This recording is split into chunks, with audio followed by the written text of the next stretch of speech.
We're doing presentations from our grantees as far as what your program's design is, what's working for you, what's not working for you, how you're working with customers, either on the recruitment side and retention side. And so we have two agencies that we're presenting today. We've got Asian that's presenting, and then we've also got Skills. And then once you guys are done with your presentations, there was conversation from our group here that recruitment was a strategy that you guys were very interested in learning more about. So we do have some guest speakers today we're excited about.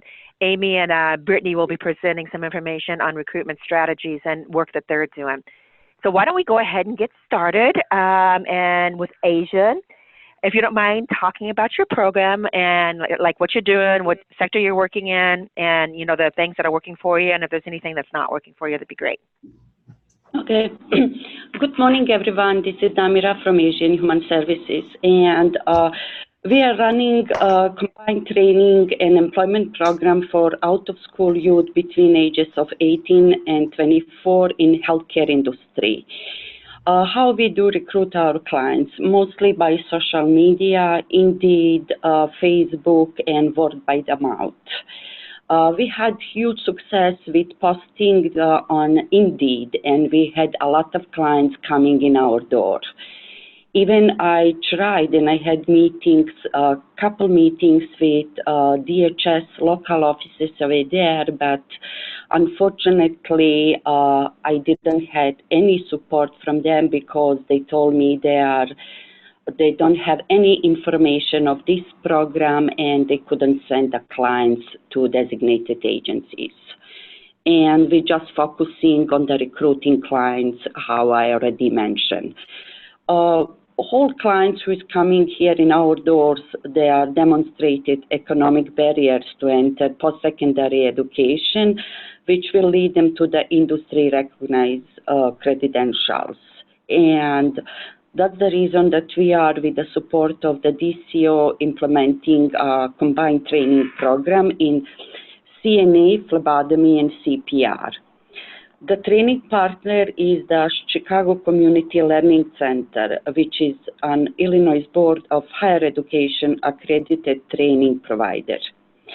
Our training takes place for a total of 14 to 18 weeks, but now we experience sometimes they are more than 18 weeks. When the clients finish the program, they have to wait at least 2-3 weeks to be approved for the state exam, and after that they are waiting 1 or 2 weeks for the result.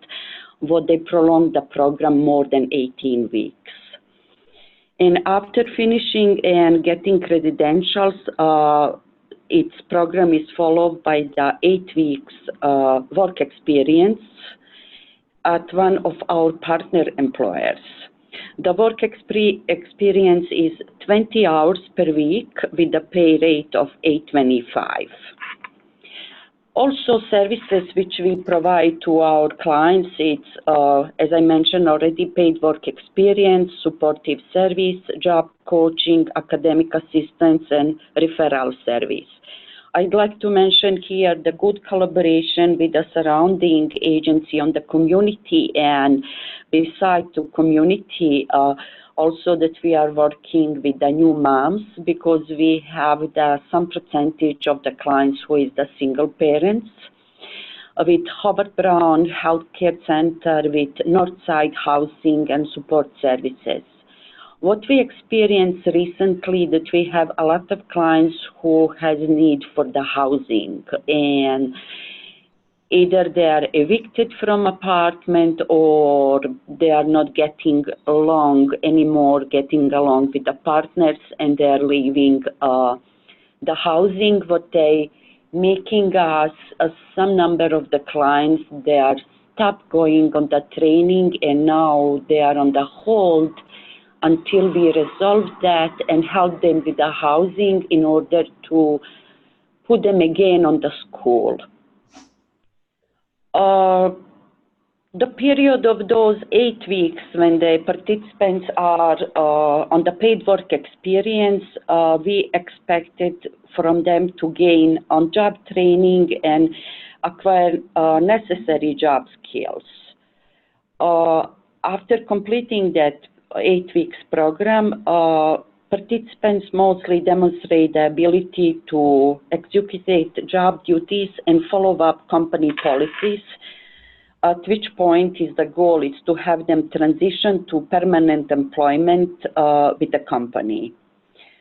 The job categories the youths are considered for are general entry level, such as the CNA or position on the lab as a phlebotomist, and with the long-term goal of helping them achieve employment within the medical fields.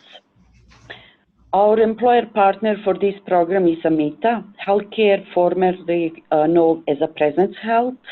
And for this fiscal year, program year, we have a Community First Medical Center on the board.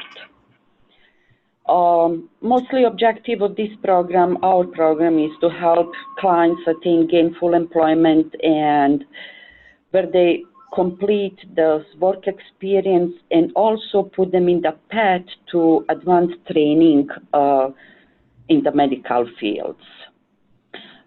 So far, we have a huge, big number of the clients who are on the training.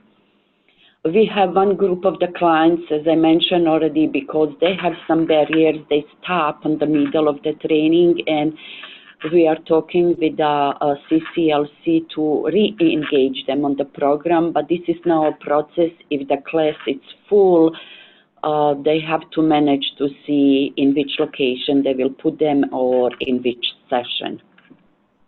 We have some number of the clients who are already finished, gain credentials, clients who is going on the direct employment, skipping the paid work experience.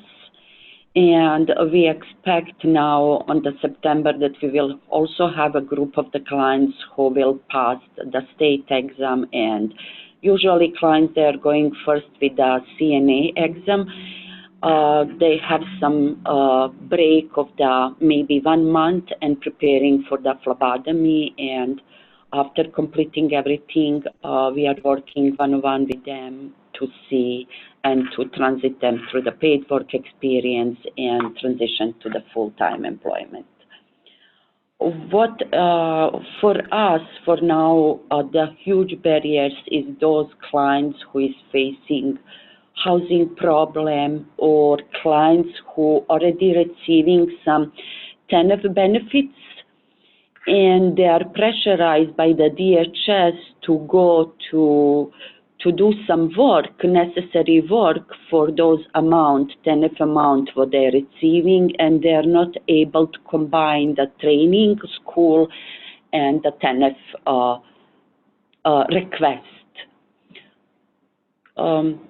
I think from my experience, it will be great that we can develop some maybe conversation with the higher management from the DHS office and maybe give more publication to our program and to get more clients from the DHS office, or at least to be a little bit lenient by the clients who is attending this program. Thank you so much. Very good presentation. So on the TANF side, I know on the SNAP side, because I have worked with that, training does not count towards their TANF benefits or time? No, because I have clients who came, they told me they already told in the DHS office they are attending this training, and they told them, no, you have to go to work, and this is something, some crack between the maybe better informed people on the DHS office to be more lenient toward those clients. Okay, that's good to know. I'm making a note of that, and we can see from here what their guidelines are related to that, and bring that up. Okay. Thank you. Does anybody have any questions? That's great information. Did somebody have a question? Okay, so why don't we move to skills now? If you don't mind explaining your program and where you guys are at and what's working, what's not working. Absolutely. This is Tennille from Skills. So we call it our Beacon program. And so we're, with this grant, we are working with retail and food service. So we work with, and there's 3 areas to our program. So the first area is employment. And so we work with McDonald's and Walgreens to get them into entry-level positions within the organization. So they are permanent positions that they receive. The second prong of our program is education. And so we work with Harold Washington College and city colleges to get them an associate's degree that is paid for by the employer. And then the third prong of our program is external and internal mentoring. So we work with an outside agency to offer external mentoring 1 time per week to our participants to help them with work-life balance, childcare, things like that. And then we also, the employer agrees to provide internal mentors that can help with career development, workplace culture, all of those kind of challenges that come up as you are trying to be promoted. One thing I forgot to mention on the employment side is that these are career pathway, obviously, programs that we're designing so that they can have not that entry-level job that they initially get, but that they can move themselves up the pathway with the ultimate goal of, financial stability within the organization. And then the last part of that support prong of our program is also Skills provides, as the business intermediary between all of them, we also provide intensive professional development for their first 90 days on the job. And so that's kind of in a nutshell our program. To go over the successes is, it sounds like an amazing program. We have youth that are very interested in that program. We have committed employers. Skills works with over 70 employer partners. These 2 employers are incredibly committed to this work. They're committed to these opportunity youth and also committed to, more importantly, working through the challenges with us. So these are pilot programs within these organizations. So I would say if I could categorize our biggest 3 challenges is 1, retention. It is a lot to ask of these youth that have a lot of life issues and things to not only work enough hours to support themselves financially, but also go to school full time. Especially with transportation. Although we provide the transportation, it's 100% provided by Skills through our grantees and through this grant, but we cannot, it's a long commute for a lot of them. Some of them it's 2 or 3 buses, a train, and they're working on childcare. And so what we've realized, retention's key, and that's a struggle. The second big challenge that we've realized is education is sometimes more of a barrier for them moving up the career pathway than it is necessarily an addition. The reason I say that is because the employers are committed to working around their school schedule, but that takes them away from the managers that are training them on site to advance their experience within the locations. And so sometimes they need those extra hours of training and things to get that next promotion. As well as we're experiencing that, going to school, and we have a bunch of different approaches, which if you would like me to, I can tell you the things we've already changed in the program to try and achieve more success in that area. But we're seeing a lot of people not passing their classes, having medical leaves due to a number of different things, unable to handle both work and school. And then the third thing is kind of the balance between mentoring and case management. We're seeing youth that need really full-blown case management for some of their life events and things that they're dealing with, and the external mentoring is not necessarily the same. And along those lines, we have struggled with our employer partners with the internal mentors. We get them assigned, but are they the best fit for an internal mentor? Are they doing all the things we need them to do as an internal mentor? So sometimes we're finding that the workforce challenges are coming back to the external mentors, and that's not their area of expertise, or it's coming back to Skills, which is not necessarily our role as well. So I'm going to stop there. That was a lot of information. We have made a lot of changes to the program to try and alleviate some of these challenges, which I'm happy to go over, but I wanted to stop there first because that was a lot of information. That's interesting. Anybody have questions?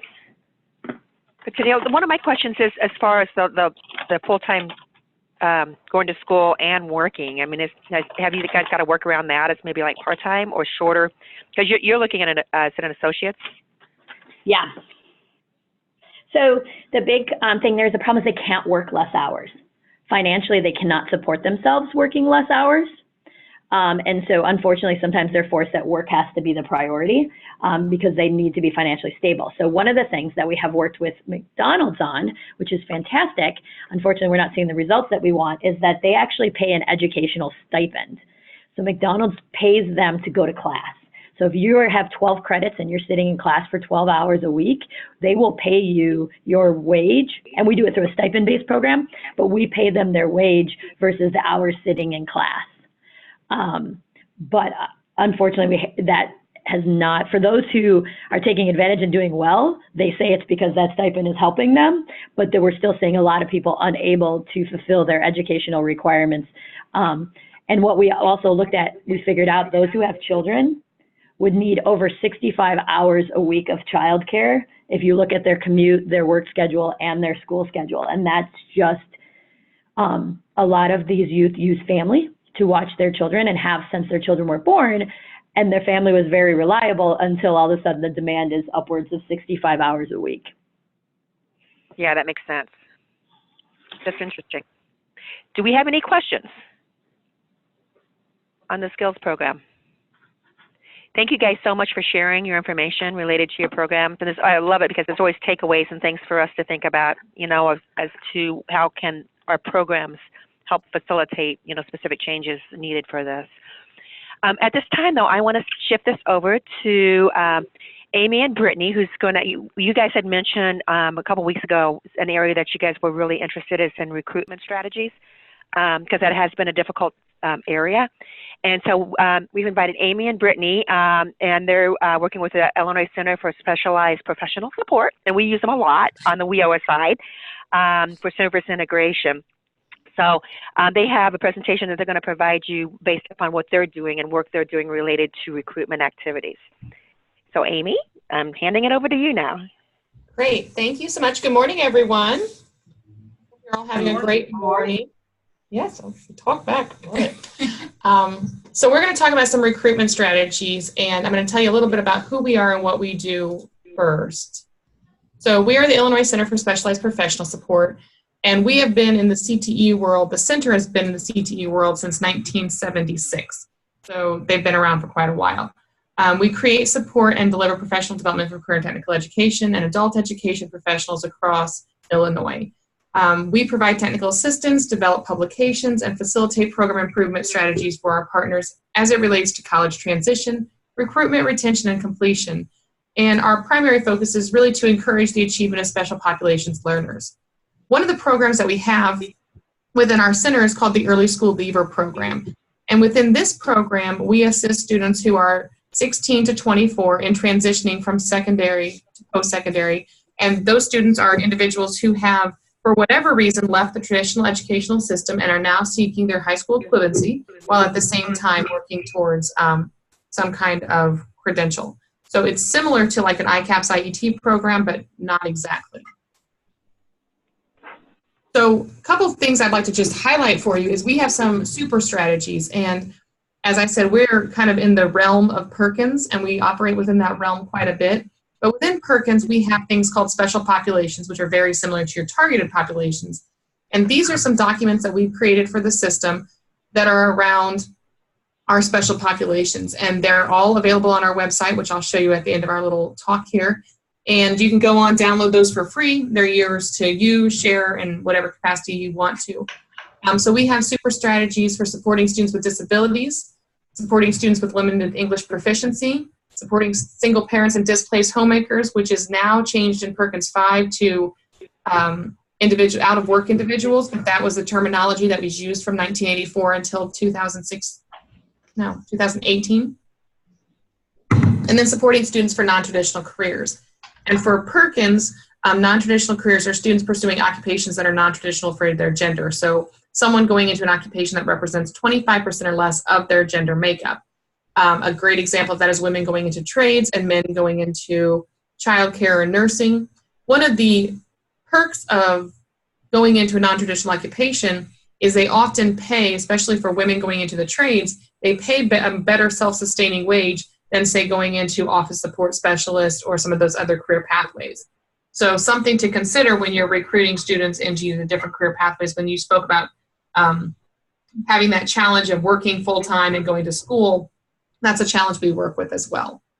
So these are just some resources. Again, they are available on our website, and you can go on and look and see. And if you have any questions, we're always here to assist.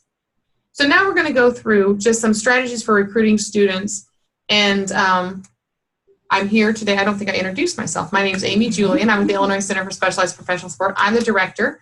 And with me is Brittany Boston, and she is our research coordinator for special populations. So she also is the project coordinator for the Early School Leaver program. So good people to talk to. So some strategies for recruiting students. Seek assistance from potential recruiting partners. So who are you looking to build your pool from?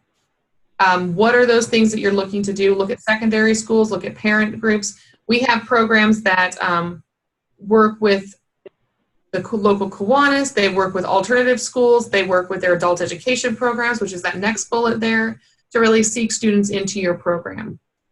Look at career and technical education programs. Some of the certificates at the career and technical education programs don't necessarily need to have a high school diploma to be moving into those programs. So how can you recruit students through those who are currently enrolled and possibly not doing so well in their CTE programs? Look at your student population and be honest about the potential of the students. Talk with your employers, those people who you're looking to place students with, and see if they have needs. Create relationships with employers to provide accurate information and facilitate contact as a resource. This will benefit your program in both ways, not only to recruit students, but also for placements for work-based learning and on-the-job training as you move your program forward. And I think when we're focusing on the age group that we're focusing on, the parents are a really important resource that I think tends to get overlooked. When you're looking at those younger students, a lot of the times, not all of the times, parents are, or the adults in their lives are an influencing factor. And so making sure that they're understanding and aware of the programs and the support services that are going to be offered to their students as well. Getting their buy-in is big also.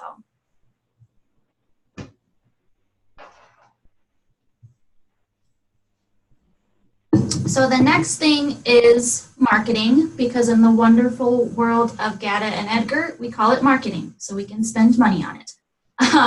But a lot of it, when you are doing marketing, you want to make sure that you are using targeted recruitment materials. So we discussed those non-traditional occupations. If you're targeting towards those non-traditional occupations, provide materials that show women in STEM careers or men in nursing careers. The whole point is we want our students to actually be able to see themselves in that career. And also understand that it may take several times for the message you're trying to get across to get to these students. So make sure that the marketing you're doing is designed to facilitate word of mouth, because I'm sure, as we all know, word of mouth from former or current students is the biggest selling point that you can have. Make sure all electronic media used in recruitment is designed in an accessible format. We want to make sure that we're reaching all of the populations that we can, whether it's Facebook, whether it's any type of social media, electronic media that needs to be in an accessible format. Use gender inclusive language. Again, this is also looking at that NTO stuff.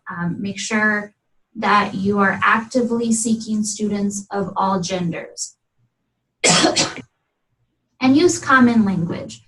I know we had talked about non-traditional careers, but when you're talking to students, when you're talking to parents, Even if you're talking to employers, they may not particularly know what non-traditional careers are or any of the other acronyms that we like to make in our world. So making sure that the language is accessible to the public and the individuals that you're trying to target. And then market through community organizations. So those organizations that are really serving the populations you're trying to reach. And then at the same time, you can refer those students to the organizations if they need any assistance.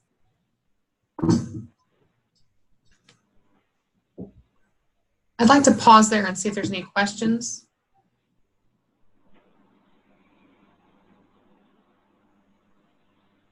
Okay, hearing none, we're going to continue. Strategies for recruiting students provide more about financial benefits, livable wages, and focus on local employment opportunities. Again, you're wanting to have students that go to work in your community. So what are those local opportunities? Also, talk about those financial benefits. Again, looking at women going into the trades, there are some definite financial benefits to going into the trades over going into, say, an office support specialist position or a career pathway. So looking at what are the benefits and the livable wages. Also provide them information about what WIOA can provide them. What are those things, like you mentioned, transportation is provided if they are WIOA eligible. So what are those things that you're going to be bringing to the table? Because I will tell you, in the system, people might know what we all do, but out in the world outside of the system, we don't. So how do we market, back to Brittany's point, how do we market those services that we provide? Because they're really some nice services. Disseminate information in multiple languages, local papers, websites, student organizations. Be sure that everyone knows what your services are. And every part of the state has a dominant language and a secondary language. And there are a few, if you're in the southern part of the state, that your dominant language and secondary language are still English. But when you get to the central and northern parts of Illinois, for the most part, we do have some secondary languages that we do want to be sure that we're recruiting from those populations. Present realistic picture of the skills involved in the work, and also present a realistic picture of what the expectations are for your program. So coming in, let them know you're going to be expected to work a sustainable wage and then also go to school, and be sure that when they're meeting with their counselors and meeting with their programs, that they understand what that means. So maybe a 16-hour credit or certification might take a little bit longer if you're taking classes in a staggered manner. You want to create promotional materials that, again, focus on photos of current learners and graduates, and also looking at testimonials of those students. Because really, in all things that we do in this particular realm, your best marketing piece is word of mouth. Your best marketing piece is your successes. We would now like to invite Elizabeth Budd. She is one of our programs at Joliet Junior College, and we wanted to bring her in to talk a little bit about what she does, because we are, again, I'm sure you're thinking these are state level people, but what do the real boots on the ground do? And so Elizabeth, if you'd like to talk a little bit about what Joliet does to serve this population. Absolutely, I'd be happy to share what we do here. This boot on the ground usually goes by Libby, though. Elizabeth is my formal name, so Libby's the name. I know, but Brittany typed Elizabeth, and I'm like, okay, I guess we're felt going like there. it was a present. Well, it's my email. It starts out with eBud, so everybody does that. So but I just want to let you know that normally it's Libby. But yes, we have a pretty vibrant ESLTP program here. And I think one of the reasons we do is because we partner so much with the community. And I mean, we all stress it in our department, whether it's internal partnerships or external partnerships. For example, you know, every taste of, we have a table. So we're a taste of, you know, Joliet. We're a taste of Romeoville. We're tasting everywhere, just to make sure that people are aware of, like you said, parents are usually the ones that, with this group, a lot of times the kids won't stop, but the parents stop, or the grandparents will stop and say, what? How? This is a possibility? So I think getting out just into the general community anytime you have an opportunity, I think that's a good thing. The other things that we make sure that we participate in are the back to school functions. And I know generally, you know, back to school, we're looking at younger kids, but younger kids have brothers and sisters that are older, or nieces and nephews. And we get a lot of feedback at the back to school function things. Groups like the NAACP will make presentations there. We even go to the different counties and talk to probation officers, because believe it or not, there are sometimes people that are being monitored through probation that actually qualify for the program, and we've actually gotten them into our program for that. As far as the other thing that I think made a huge difference is we started offering workshops for the high schools. So I've actually had high schools come in and spend the afternoon with us, and we provide the workshop for them. And we not only tell them about the possibilities that exist in early school leader program, but they get to see the classroom. They get to meet the teachers. They go through the day and they see, you know, exactly where they're going to send, you know, their students when they might not be with high school anymore. So actually connecting with high school was very nice. So we'll also, and actually we also go out to the high schools and work with them. Another thing that we do is we partner within the college. So we have a very, very close relationship with disability services. So when a student in high school had an IEP or a 504, whatever, we make sure that we make that transition into disability services so that it's very seamless and they have the support they need as they come into our program. Another program that we're tight with is called TRIO, and it's actually a Project Achieve student support. And so what they try to do, and I'll just read it here, is they provide services to increase retention and graduation rates by having students in high school that are, you know, that are struggling actually come into JJC, and then we put them right on the path, or they put them on the path right away into certifications and to associates and bachelors.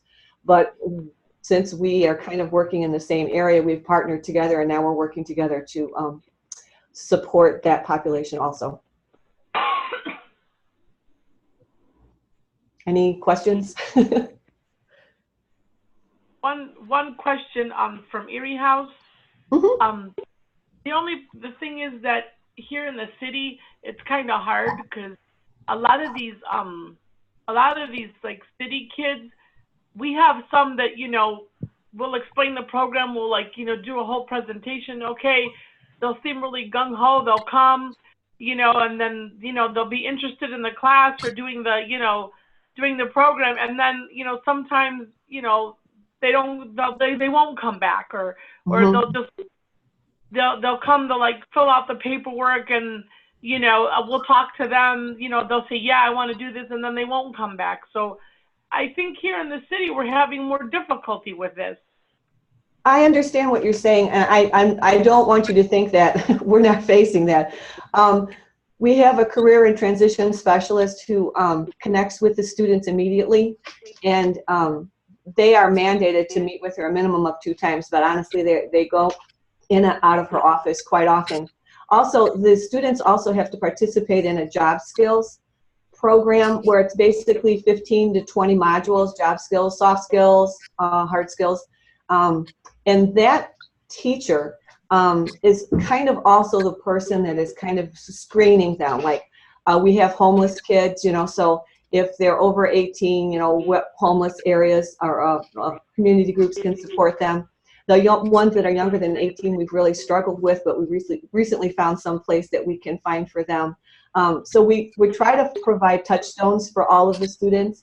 We also give them, I don't want you to take this word wrong, but we give them leeway in that while we offer classes 4 days a week, they only commit to 1 day, and they can take the classes in the evening and they can take the classes in the afternoon, and the same with job skills. So that gives them flexibility, because a lot of these kids are struggling with homelessness, or they might have jobs that are switching all the time. Like today they're working on Tuesday, but next week they only have Wednesday off. And so we realized that we had to make our program more accommodating so that they could have the flexibility to move in and out based on their own lifestyle requirements. Okay. But still, I'm not saying it's easy, and we do lose them, and you know, we do have to go through reinstatements and a lot of follow-ups. I think I have 4 Post-it notes right now of 4 students I'm hunting down right now myself. That's my thing too. It's like it's the endless Post-it notes of. Yep. Like, where is Susie? We haven't seen her for 2 weeks. Now I've got to figure out what happened. So, yeah, it happened. Okay. It's tough. Yeah. How was your reinstatement process? I said it relatively easy for these. I mean, if they're like through certain milestones and then they drop off, and then is it like an open Well, concept? what happens is we call them MIA. They're missing in action. Normally, what happens is I'm usually the one that will hunt them down, and I call them in, and we just have a talk. What happened? What kept you from coming? Was it the schedule? Are you having trouble with transportation? Just to have a nice talk with them. And then they do have to go through an orientation again, like a reinstatement orientation, where we just go through it again one more time and try to like fine tune it a little bit more as to what the expectations are, and to make sure that they can meet these expectations. And then they have, like, they can only miss 3 times, and then we have to sit down and have a talk. So we don't let it get out of hand after that. We kind of have a closer handle on those students.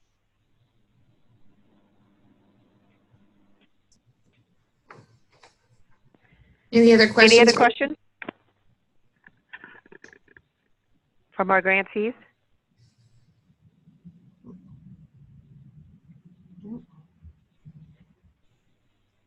Now's your time to speak. We usually have a quiet group. As I say, the last thing we do want to share with you is the ICSPS website there. And then if you have any questions or additional inquiries, that is our center email. So you can email us with any questions or comments or concerns. And we also have an early school leaver website for our particular program that Libby is part of. And there are some fun resources. And I do have one question on kind of that life skills component. Is that something that you do up front, just to identify barriers and everything before you put them into training? No, Or does that work? For us, it is not. We require everybody. There are students that we take in that do not make it into early school leavers, and then we'll put them into a straightforward high school program. But we have all of the students go through the job skills training no matter what. Gotcha. Mm-hmm. And then so if things are identified prior to, like you said, like the homelessness, or if there's specific barriers that they need to address even prior to getting into your program, those can be identified. Yes, exactly. Yeah. Okay. Anybody? You guys? Oh, go ahead. Sorry. Oh, I had a quick question. This is Marianne from Metropolitan Family Services. When you were speaking about bringing in the students if they miss 3 or more times and just trying to talk through, what prevented you from coming. We've tried those strategies as well. Do you have any specific recommendations for, obviously besides building a rapport with the student, as to how you get them to really open up so that you're able to provide services? Because we sometimes run into, we'll hear through the grapevine, so-and-so is dealing with such and such, but they, we struggle to get it from them directly, and we want to support and be there, and we express that, but just curious if you had any recommendations around that. I tell you, the one thing that we are really lucky is since all of our students are taking job skills, and they take it with one teacher, and she really is amazing at developing that relationship.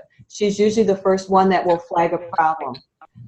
Although we do make a point, and I make a point of walking in and saying hi, how's everything going, who I am, where my office is, that kind of thing. But the truth is, speaking of boots on the ground, it is the job skills teacher who has so much contact with them at the very beginning of the program, and she's usually the one that will flag us. So then we can start pulling them in and talking to them before we lose them. Great, thank you for sharing that.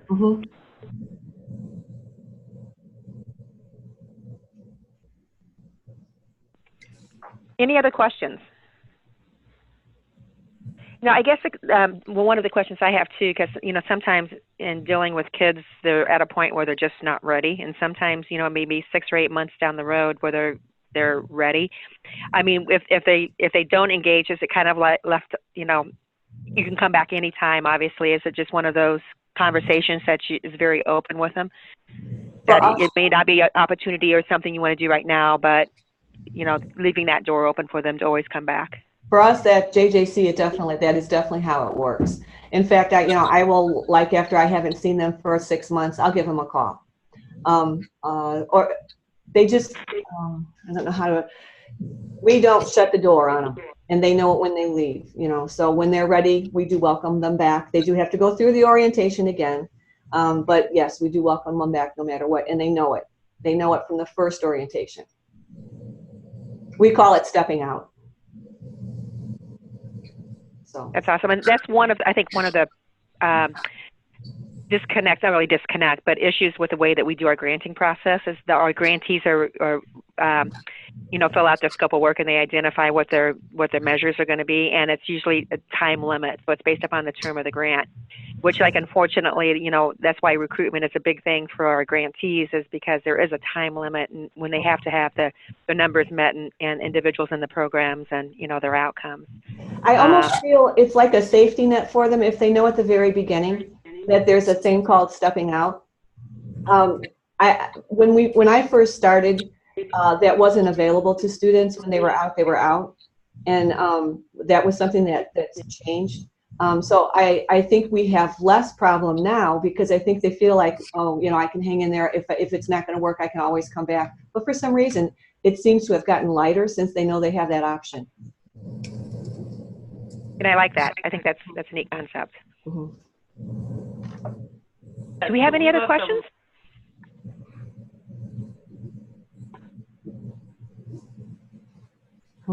Okay, Don, we have something here. What makes a message about these programs shareable?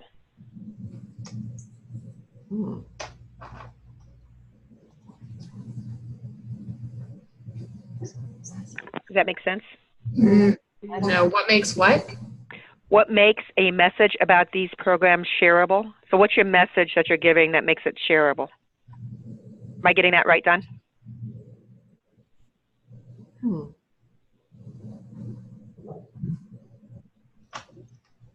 So I think one of the things that you need to look at is, what is the benefit of the program? The program exists for a reason. So what is the audience that you're looking at? What is the benefit of the program? What are the program, what will they do for the client or customer or student? And how can this particular program benefit them and get them out of whatever, move them into a different spot? Is that what you're looking for? Like, what of the program is shareable? This is green. Our social media mentions creating shareable messages. Does that kind of, like, kids are really into the hashtags? What is the hashtag that is something that these kids are like, okay, this is something I want to share with my peers to try and get them, interested in this? The success stories. What are your success stories are the shareable portions of that, in my opinion. Want to speak to that? Yeah, no, absolutely. And I think that's really looking at just making sure that, it is something that can be word of mouth through the students, can start a conversation, because as we've said multiple times, those students, those clients, those are really what's going to broadcast your program, and hopefully in a positive light. Some may be in negative light, but word of mouth is really how you're going to get that information out there, one of the biggest ways.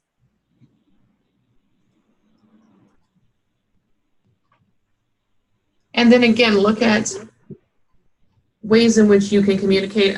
I know these students are a challenging bunch to really get contact with, but at the same time, I've been working with this program for, goodness, like 15 years, and a student will not have a home. They will not have a place to sleep that night. They will not have food to eat. They will not have things to take care of their children, but they will have a phone.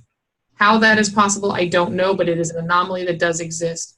And so if you can look at the way in which you're messaging to get to the population and meeting them where they are, instead of expecting them to come to you, that really does make a difference. Go to work with your church organizations, work with those places, work with your student groups, work with your parent groups, work with your high schools. meet those students where they are and tell them the benefits of your program, because if you expect them to just walk into your door and understand all the components of it, it's not happening.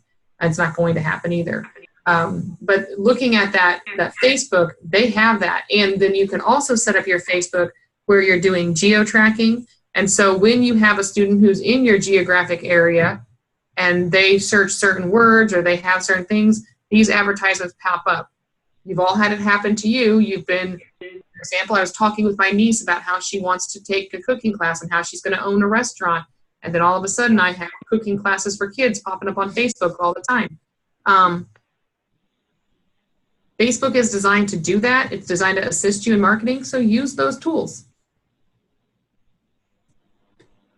One other thing I think also is like kind of changing people's like maybe perceptions, because you know, all these years, high school counselors always push kids go to college, and not everybody's cut out for college. So what we try to do is offer them an alternative and tell them, look, you can get a great career from doing this, from going into vocational trades, and you can make good money, and you don't have to go to college and get into debt. Well, and I think there's the key little word there is helping them understand that the counselors are not incorrect. You do need some kind of post-secondary training, i.e. college, to be successful. High school diploma is not the end-all be-all anymore as it was, good Lord, 7+ years ago. However, the term college to a lot of people instantaneously means four-year institution. And it instantaneously means you're going to an ISU or U of I or a Northern or Chicago State or something like that. But that's not the case. As you said, you can go into a career program, you can go into a technical program, and you can really, in a 16-week certificate or a 32-week certificate or even an 8-week certificate, be able to attain a credential that is still college, but attain a credential that's you in being successful. So work with your post-secondary institutions and sell those programs. One of the things about specific to the early school leaver program is they are all within adult education programs in the state, so they're all at colleges, which does kind of work to your benefit because you're able to see what programs, but that information is not just for people at colleges. ICCB has a program directory. You can see what programs are within your post-secondary institutions and how they can assist you in moving programs forward or moving students forward, what credentials are available, what certificates are available. And then in addition to that, if you're not partnering with your adult education partners, partner with them because they are over the ICAPS IET models for the state, and they have access to what are those credentials that are not available not necessarily through post-secondary institutions, but through labor unions and through other entities. So WEO is all about service integration, collaboration, and communication. So walk the walk, I think, is really recommended. And I think that also falls in line with the partnership aspect and making sure that, you know, those school counselors, those academic advisors, that you're also getting your information out to them as well, because they are sort of that first line when it comes to contact with the students, with the clients, and they can't sell them on something that they don't know about. So making sure that we're informing them as well of the programs that are available to these students.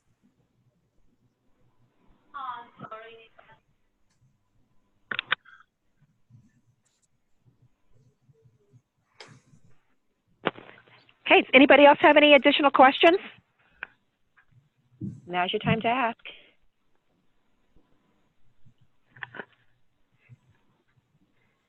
Well, I really appreciate you guys' time. We do have this recorded, so and Natasha will be posting this on the WorkNet site, so it's available for anybody if we want to come back and revisit. Can you show your contacts, the best way to get a hold of you guys again for these individuals is Yes. Perfect. Sorry, yes, I have a ergonomic ball mouse, and Brittany does not like it. And once again, this is recorded, so you guys can always go back and look at this. Or if you can't, don't have the contact information or don't write this down, you can always come back to the Illinois WorkNet partner resources, and this information will be in the recorded webinars. So thank you guys so much. I appreciate all your time today.